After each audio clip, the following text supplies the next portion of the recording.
மீன ராசி அன்பர்களுக்கு வணக்கம். மீன ராசி காலபுருஷனுக்கு 12வது ராசி. இந்த வார கிரகங்கள் மீன ராசிக்கு நல்ல பலனை தருமா இல்லை சுமாரான பலனை தரும்? ராசிக்கு 7 சனி போயிட்டுருக்கு, ஜென்மச்சனி. இருந்தாலும் இந்த சனி பகவானை குரு பகவான் பார்ப்பதால் சனியின் பகவானுடைய தாக்கம் இருக்காது. குரு பார்க்குறாரு இல்லையா, இப்போ 7 சனியினுடைய தாக்கம் இருக்காது. மாறாக தெளிவான சிந்தனை, செயல்கள், எண்ணங்கள் ஏற்பட்டு நல்ல ஒரு தொழில் உத்தியோகத்தில் நல்ல இன்வால்மெண்ட்டாக நல்ல ஒரு வேலை பார்க்கக்கூடிய ஒரு சூழல் இருக்குது. இருந்தாலும் சனி பகவானை வழிபாடு செய்து கொள்ளுங்கள். மற்றபடி உங்களுக்கு 9ஆம் இடத்தில் செவ்வாய், சுக்கிரன், சூரியன் இணைவு பெற்று குரு பார்வையில் இருப்பது என்பது ரொம்ப ரொம்ப சிறப்புங்க. 11ஆம் இடத்தை குரு பார்க்கிறார்.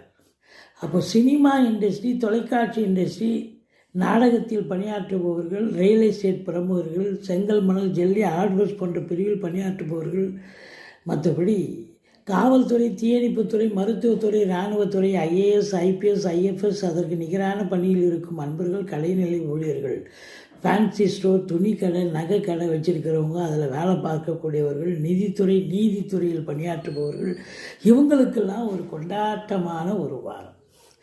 அதாவது தொழிலில் ஒரு இரட்டிப்பு வருமானம் நிச்சயமாக வரும். தொழிலில் நீங்கள் இன்வால்மெண்ட்டாக வேலை பார்ப்பீங்க, தொழிலை விரிவாக்கம் பண்ணுவீங்க அப்படின்னு சொல்லணும். அப்போது தொழில் இன்வெஸ்ட் பண்ணுறீங்கன்னு சொன்னால் அப்போ இரட்டிப்பு வருமானம் வரத்தான் வரப்போகிறது. 11ஆம் இடத்தை குரு பார்ப்பதால் தொட்டதெல்லாம் தொடங்கப் போகிறது. எல்லாம் லாபமயம் என்று சொல்லலாம்.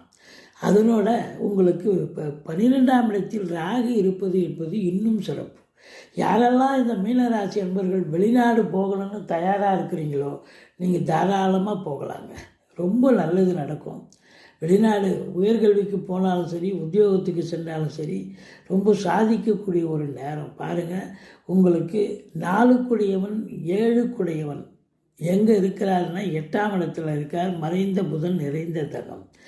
இருந்த போதிலும் உங்களுக்கு கொஞ்சம் ஜென்மச்சனி இருக்கிறதால உங்கள்கிட்ட வழக்கத்துக்கு மாறாக கொஞ்சம் ஸ்லோ ப்ராசஸ் இருக்கும். கொஞ்சம் ஸ்பீடாக செஞ்சீங்கன்னு சொன்னால் எதையும் நீங்கள் சாதிக்கக்கூடிய ஒரு நேரம். அதாவது தொழில் உத்தியோகம் சிறந்து விளங்க போகிறது. வருமானம் சிறப்பாக இருக்க போகிறது. கணவன் மனைவி ஒற்றுமை, சந்தோஷம், குதூகலம் இருக்க போகிறது. டென்ஷன் இல்லாத சந்தோஷம் நிறைந்த ஒரு அற்புதமான ஒரு வாரமாக இது விளங்க போகிறது. வங்கி கணக்கு உயரப்போகிறது. வெளிநாடு செல்ல விரும்பும் அன்பர்கள் தாராளமாக செல்லலாம்.